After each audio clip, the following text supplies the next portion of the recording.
ఇంతకు ముందు అకీరా నందన్ గురించి పెద్దగా న్యూస్ అయితే బయటకి ఏమి వచ్చేది కదా. బట్ ఎప్పుడైతే మన పవన్ కళ్యాణ్ గారు పాలిటిక్స్ లో విజయం సాధించిన తర్వాత అకీరా నందన్ మీడియాకి ఎక్కువగా ఎక్స్పోజ్ అయ్యాడు. సో ఆ తర్వాత నుంచి అకీరా గురించి రోజుకు ఒక న్యూస్ వస్తుంది. ఎందుకంటే మనకి అకీరా చూడడానికి ఒక హాలీవుడ్ హీరో లాగా స్టన్నింగ్ లిఫ్ట్ తో 6 feet హైట్ తో పర్ఫెక్ట్ ఫిజిక్ తో ఒక హీరో కట్అవుట్ కి ఎలాంటి క్వాలిటీస్ ఉండాలో అవన్నీ కూడా అకీరా నందన్ లో మనకు కనిపిస్తున్నాయి. సో దీని వల్ల ఏంటంటే రోజుకు ఒక న్యూస్ అయితే అకీరా నందన్ కోసం వైరల్ అవుతుంది. కాకపోతే ఇందులో చాలా మటు రూమర్సే ఉన్నాయి. కానీ అసలు అకీరా నందన్ కి సినిమాల మీద ఇంట్రెస్ట్ ఉందా లేదా అనేది ఒక క్వశ్చన్ అయితే ఉంది. సో అకీరా నందన్ గురించి వాళ్ళ మదర్ రేణు దేశాయ్ గారు ఎప్పుడు ఏం చెప్తుంటారంటే అసలు అకీరా నందన్ సినిమా ఎంట్రీ ఎప్పుడు అని ఎవరైనా క్వశ్చన్ అడిగినప్పుడు రేణు దేశాయ్ గారు ఏం చెప్తారంటే తను ఎప్పుడు అనుకుంటే అప్పుడు వస్తాడు కానీ మేము ఫోర్స్ చేసేది ఏం లేదు అనే టైప్ లో అయితే మనకు ఆన్సర్ ఇచ్చి వదిలేస్తుంటారు. కానీ అకీరా నందన్ కి ఈ లోపే మార్షల్ ఆర్ట్స్ గురించి గానీ డాన్సెస్ గురించి గానీ అలాగే ఫిట్నెస్ మీద గానీ ఇలాంటి ట్రైనింగ్ అంతా కూడా ఆల్రెడీ ఇచ్చేసి ఉన్నారు. ఎందుకంటే వాటికి సంబంధించిన ఫోటోలు కూడా అప్పుడప్పుడు మనకి చాలా బయటకు వచ్చాయి. అలాగే అకీరా నందన్ కి వీటితో పాటు పర్సనల్ గా మ్యూజిక్ అంటే చాలా ఇష్టం. సో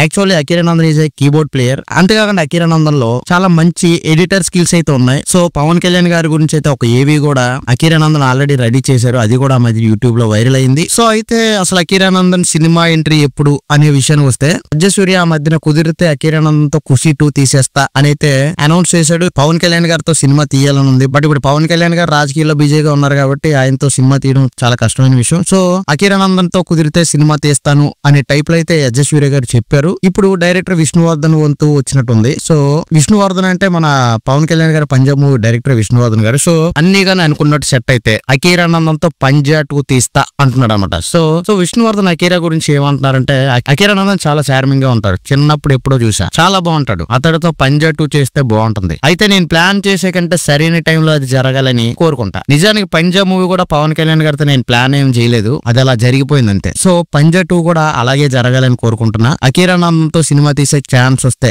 ఖచ్చితంగా నేను పంజా 2 అకీరా 2తో చేస్తా అని చెప్పారు. సో యాక్చువల్ గా అకీరా నందన్ పవన్ కళ్యాణ్ గారు ఓజీ మూవీలో చిన్నప్పుడు పవన్ కళ్యాణ్ రోల్ చేయబోతున్నారు అని అయితే ఒక రూమర్ అయితే వస్తుంది. యాక్చువల్ గా అది రూమర్ కాదు, నిజమని కూడా ఆల్మోస్ట్ కన్ఫర్మ్ చేసేస్తున్నారు. సో మేబీ అది నిజం కూడా అయ్యుండొచ్చు. సో అకీరా నందన్ ఓజీ సినిమాలో కనిపించే ఛాన్స్ ఎక్కువ ఉంది అని నాకు అనిపిస్తుంది. ఎక్కువగా అకీరా నందన్ గురించి న్యూస్ బయటికి రాదు. యాక్చువల్లీ దీనికి రీజన్ ఏంటంటే అకీరా నందన్ ఎక్కువగా మన ఏపీలో ఉండరు. సో అప్పుడప్పుడు తన మదర్ దగ్గరికి వెళ్తుంటారు, అప్పుడప్పుడు తన ఫాదర్ దగ్గర ఉంటారు. సో దీని వల్ల ఏంటంటే ఇప్పుడు అకీరా నందన్ ఏం చేస్తున్నాడు ఇలాంటి విషయాలన్నీ కూడా మనకు బయట తెలియవు. సో యాజ్ ఆఫ్ నౌ మనకు తెలిసిందైతే ఆల్రెడీ అకీరా నందన్ స్కూలింగ్ అయితే కంప్లీట్ అయిపోయింది. ఆ మధ్య గ్రాడ్యుయేషన్ ఫొటోస్ కూడా బయటకు వచ్చాయి. కానీ ఖచ్చితంగా అకీరా నందన్ అయితే ఒక పర్ఫెక్ట్ హీరో పీస్ అయితే మనం చెప్పొచ్చు. యాక్చువల్ గా అకీరా నందన్ గారు లుక్స్ చూడడానికి ఎలా ఉంటాయంటే మనకి బాగా యంగ్ ఏజ్ లో పవన్ కళ్యాణ్ గారు ఎలా ఉండేవారు సేమ్ అలాగే కనిపిస్తారు. అంటే ఆ హెయిర్ స్టైల్ గానీ ఆ లుక్ గానీ అదంతా కూడా మనకి పవన్ కళ్యాణ్ గారు టీనేజ్ ఫోటోలు కూడా కొన్ని బయటకు వచ్చాయి. సో ఆ ఫొటోస్ ఈ అకీరా నందన్ ఇప్పుడున్న ఫొటోస్ పక్కన పెడితే సేమ్ టు సేమ్ ఒకేలా కనిపిస్తుంటారు. ఎందుకంటే ఆ జీన్స్ అదంతా సేమే కాబట్టి మనకి అలా అనిపించవచ్చు. సో ఖచ్చితంగా అకీరా నందన్ మూవీస్ లోకి వచ్చి తనకున్న కటౌట్ కి ఒక మంచి మాస్ మసాలా హీరోగా సెట్ అయ్యే ఛాన్స్ అయితే పుష్కలంగా కనిపిస్తుంది. యాక్చువల్ గా మన టాలీవుడ్ లో కొంతమంది స్టార్ హీరోల కిడ్స్ కూడా మూవీలోకి ఎంట్రీ ఇచ్చారు.